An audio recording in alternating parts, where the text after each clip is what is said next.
what's up, guys? This is going to be kind of a different type of video. I feel like most of the discussion is going to take place down in the comments, but I just wanted to kind of mention an interesting topic that I've been thinking about for a while. I just finished watching Narcos off of Netflix, and it's the last of a series of different movies and series that I've watched where the predominant language spoken was actually not English. Narcos, of course, was in Spanish. There was a lot of Breaking Bad that was in Spanish. Game of Thrones, I didn't actually watch it, but I heard there were a lot of scenes that were in like some kind of fantastical language that wasn't English. I just watched a movie yesterday on Netflix called First They Killed My Father. It was all in Cambodian. I think that's the language they speak in Cambodia.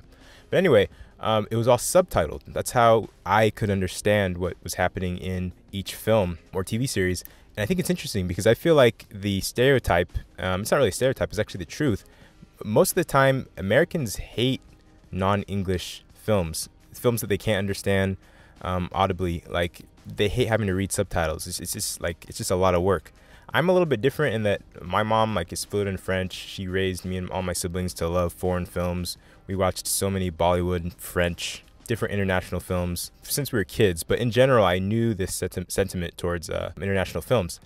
And I think it's interesting. I feel like a lot of that maybe kind of stems from the fact that the US, especially at the beginning, was kind of the center of the film industry. Most of the quality films that were put out and that the world saw and that were popular were American films. And I get it, that makes sense. I feel like, though, that this shift in interest towards these films that were not necessarily in English was people's desire for authenticity. So say before, if you were to watch a film that was set in some foreign land, usually all the characters would speak English.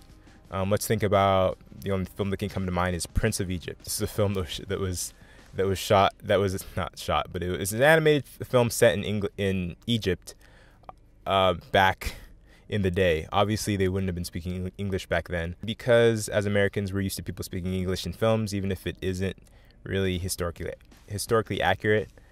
They made it in English.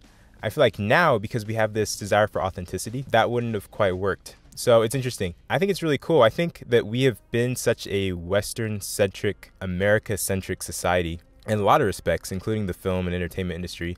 And I think that this desire for authenticity is kind of an additional cool side effect to that, is that you have these distributors and film production companies that are realizing, oh, we can, number one, begin creating films that are more authentic, that are in the languages that they should be set in. And on top of that, they're realizing that there's a whole other market outside of the English-speaking market out there. I mean, China is a huge market. We could do a whole video as far as like how Hollywood films love to cater to the Chinese market through all these little different ways. It's a really interesting subject to think about. But you just think about like the Spanish-speaking market. All of these markets that are huge.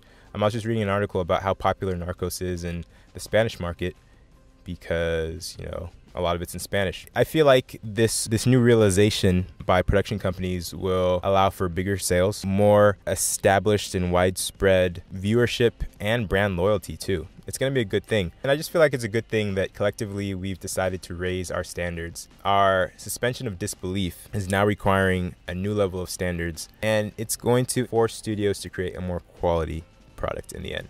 So I want you to kind of tell me your opinion. I'm interested. What do you guys think about this new trend? Is it going to last? Is it a good idea? Let me know. Add your name and place of residence to my latest Instagram post, and I promise to give your Instagram page a little peek. Thanks for watching.